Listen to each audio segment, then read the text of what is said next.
بسم اللہ الرحمن الرحیم۔ اللہ کے نام سے شروع جو بڑا مہربان نہایت رحم فرمانے والا ہے۔ السلام علیکم، امید ہے آپ اور آپ کی فیملی خیریت سے ہوں گے۔ کیا آپ نے آج درود شریف پڑھا؟ اللہم صلی علی سیدنا محمد وآلہ وصحبہ وسلم۔ برائے مہربانی حوصلہ افزائی کے لیے سبسکرائب ضرور کر دیں، جزاک اللہ خیرا۔ وَلَقَدْ عَلِمْتُمُ الَّذِينَ اعْتَدَوْا مِنْكُمْ فِي السَّبْتِ فَقُلْنَا لَهُمْ كُونُوا قِرَدَةً خَاسِئِينَ۔ اور بے شک تمہیں ضرور معلوم ہے کہ تم میں وہ جنہوں نے ہفتے میں سرکشی کی تو ہم نے ان سے فرمایا کہ دھتکارے ہوئے بندر ہو جاؤ۔ سورہ بقرہ پارہ 1 آیت 65۔ اس واقعے کی تفصیل اس طرح ہے۔ شہر ایلہ میں رہنے والے بنی اسرائیل کو اللہ تعالیٰ نے ہفتے کا دن عبادت کے لیے خاص کرنے اور اس دن تمام دنیاوی کام چھوڑنے کا حکم دیا اور ان پر ہفتے کے دن شکار حرام فرما دیا۔ جب اللہ تعالیٰ نے ان کی آزمائش کا ارادہ فرمایا تو اس طرح ہوا کہ ہفتے کے دن دریا میں خوب مچھلیاں آتیں اور یہ لوگ پانی کی سطح پر انہیں دیکھتے تھے۔ جب اتوار کا دن آتا تو مچھلیاں نہ آتیں۔ شیطان نے ان کے دل میں وسوسہ ڈالا کہ تمہیں مچھلیاں پکڑنے سے منع کیا گیا ہے، لہٰذا تم ایسا کرو کہ دریا کے کنارے بڑے بڑے حوض بنا لو اور ہفتے کے دن دریا سے ان حوضوں کی طرف نالیاں نکال لو۔ یوں ہفتے کو مچھلیاں حوض میں آ جائیں گی اور تم اتوار کے دن انہیں پکڑ لینا۔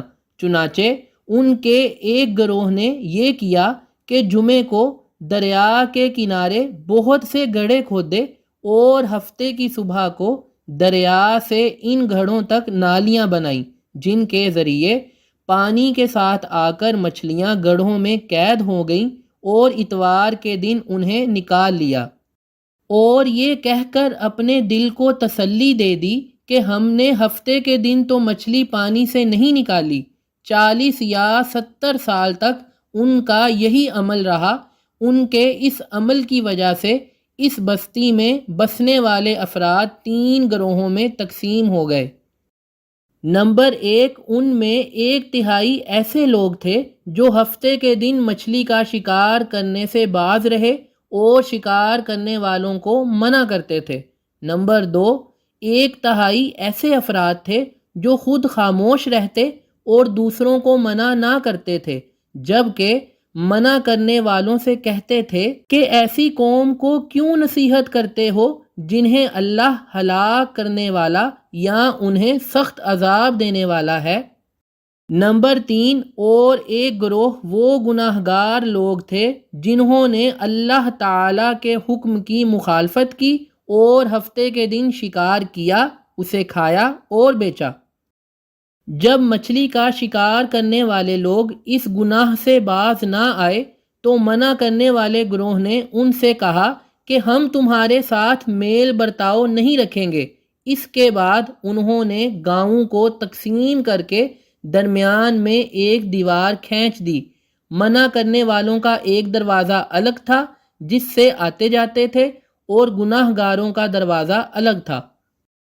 اور جب حضرت داؤد علیہ السلام کی نبوت کا زمانہ آیا تو آپ علیہ السلام نے انہیں اس سے منع کیا اور فرمایا کہ قید کرنا ہی شکار ہے جو تم ہفتے ہی کو کر رہے ہو۔ جب وہ باز نہ آئے تو آپ علیہ السلام نے ان پر لعنت فرمائی۔ تو ایک دن دوسرے گروہ والوں نے دیکھا کہ گناہ گاروں میں سے کوئی باہر نہیں نکلا، تو انہوں نے خیال کیا کہ شاید آج شراب کے نشے میں مدہوش ہو گئے ہوں گے، چنانچہ انہیں دیکھنے کے لیے دیوار پر چڑھے تو دیکھا کہ وہ بندروں کی صورت میں مسخ ہو گئے۔ اب منع کرنے والے لوگ دروازہ کھول کر اندر داخل ہوئے تو وہ بندر اپنے رشتہ داروں کو پہچانتے اور ان کے پاس آ کر ان کے کپڑے سونگھتے تھے، اور یہ لوگ ان بندر ہو جانے والوں کو نہیں پہچانتے تھے۔ ان لوگوں نے بندر ہو جانے والوں سے کہا، کیا ہم لوگوں نے تمہیں اس سے منع نہیں کیا تھا؟ انہوں نے سر کے اشارے سے کہا، ہاں۔ بعض مفسرین نے فرمایا کہ نوجوان بندروں کی شکل میں اور بوڑھے خنزیروں کی شکل میں مسخ ہو گئے۔ ان کی عقل اور حواس تو باقی رہے، مگر بولنے کی قوت ختم ہو گئی اور جسموں سے بدبو نکلنے لگی۔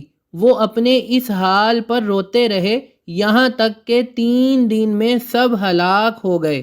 ان کی نسل باقی نہیں رہی اور یہ لوگ 70,000 کے قریب تھے۔